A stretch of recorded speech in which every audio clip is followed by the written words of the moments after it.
جب کوئی حضور کا ہو جاتا ہے تو رب اس کو اپنا محبوب بنا لیتا ہے۔ تو حضور کی محبت خدا کی محبوبیت کا ذریعہ ہے، اس لیے ہمیں حضور کا پیار اپنی روحوں میں موجزن کرنا ہے، حضور کی محبت اپنی روحوں میں اتارنی ہے، اور محبت اپنے تمام تر تقاضوں کے ساتھ جب روح پذیر ہوگی تو پھر ہمارا انداز زندگی بھی سنور جائے گا، ہماری آخرت بھی سنور جائے گی۔ محبت کے من جملہ تقاضوں میں سے سب سے بڑا تقاضا محبوب کی اطاعت ہے کہ بندہ جس سے پیار کرتا ہے اس کی بات مانتا ہے۔ یہ ہے دعوی محبت کا ثبوت، اس کی دلیل۔ اور حضور کے صحابہ کی زندگیاں دیکھیے کہ انہوں نے حضور علیہ السلام کے ساتھ کیسے پیار کیا، حضور کی محبت میں اپنی عادتوں کو بدل دیا۔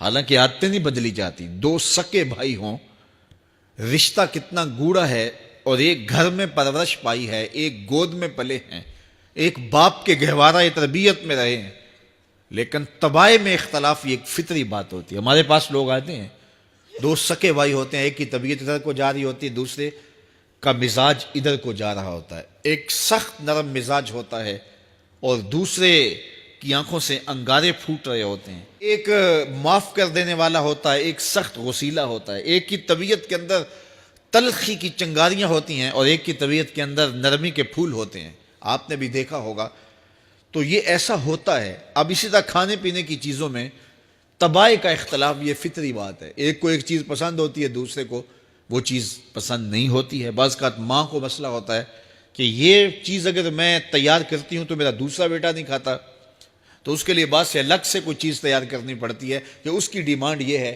اور میرے اس بیٹے کی ڈیمانڈ یہ ہے۔ مائیں مزاج سمجھتی ہیں، ایک آغوش میں پرورش پانے کے باوجود خون ایک ہے، گہوارہ تربیت ایک ہے، دودھ ایک ہے، لیکن طبیعتوں کے اندر اختلاف پایا جا رہا ہے۔ لیکن صحابہ کی زندگیاں دیکھیے، انہوں نے اپنی طبیعتیں بھی حضور کی طبیعت کے سانچے میں ڈھال دی۔ حضرت انس بن مالک کو کسی نے دیکھا کہ وہ شوربے سے کدو کے ٹکڑے نکال کے کھا رہے ہیں، تو کہا یہ کیا کر رہے ہو؟ کہا میں نے ایک دن حضور کو یوں کرتے ہوئے دیکھا تھا۔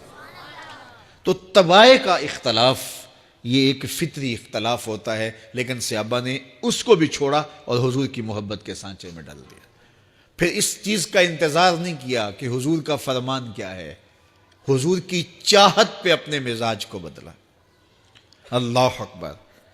حضور علیہ السلام مدینہ المنورہ کی گلی سے گزر رہے تھے، ایک گنبد نما مکان بن رہا تھا، اور ایسے مکان حضور کو پسند نہیں تھے۔ تو آقا کریم علیہ السلام نے پوچھا یہ مکان کس کا ہے؟ کہا فلاں انصاری کا ہے۔ حضور گزر گئے، چہرے پہ تھوڑے سے ناگواری آثار حویدہ ہوئے۔ کسی نے اس صحابی کو بتا دیا کہ حضور گزرے تھے، تیرے مکان کو دیکھا، شاید پسند نہیں آیا۔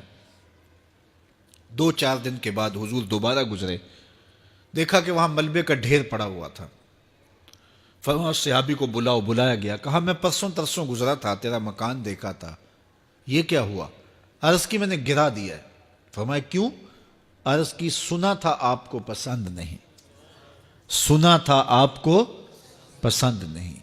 میں اور آپ دیکھیں ہمارا کیا کیا حضور کو پسند نہیں، سر سے لے کر پاؤں تک، نجی زندگی سے لے کے سیاسی زندگی تک، اپنے امور ذات سے لے کر کے اپنی معاشرتی زندگی تک، ہمارا کیا کیا حضور کو پسند نہیں، اور ہر وہ چیز بدل دیں جو حضور کو پسند نہیں۔ محمد دی زیارت محمد دے رنگ وچ، اے ٹھگ بازیاں جانے پیارا محمد صلی اللہ علیہ وسلم۔ میرے شیخ کامل کا ایک شعر ہے، اور وہ شعر اتنا وزنی ہے کہ اگر میرے پاس جواہر لال موتی ہوں اور میں ایک پلڑے میں ڈال دوں اور ایک پلڑے میں یہ شعر رکھ دوں تو یہ شعر پھر بھی بھاری ہوگا۔ یاری لا تو پاک نبی سنگ، اے پر پوری یاری، پھر درود قبول ہے تیرا، لکھ نہ لوں ایک واری۔ 1.25 لاکھ مرتبہ درود پڑھنا ایک طرف، اور ایک دفعہ حضور کی ذات پہ درود پڑھنا، ان کی محبت کے سانچے میں یوں ڈھل کر کے جو وہ کہتے ہیں وہ میری زندگی کا عمل ہے، یہ اس سے وزنی ہے، یہ اس سے بھاری ہے۔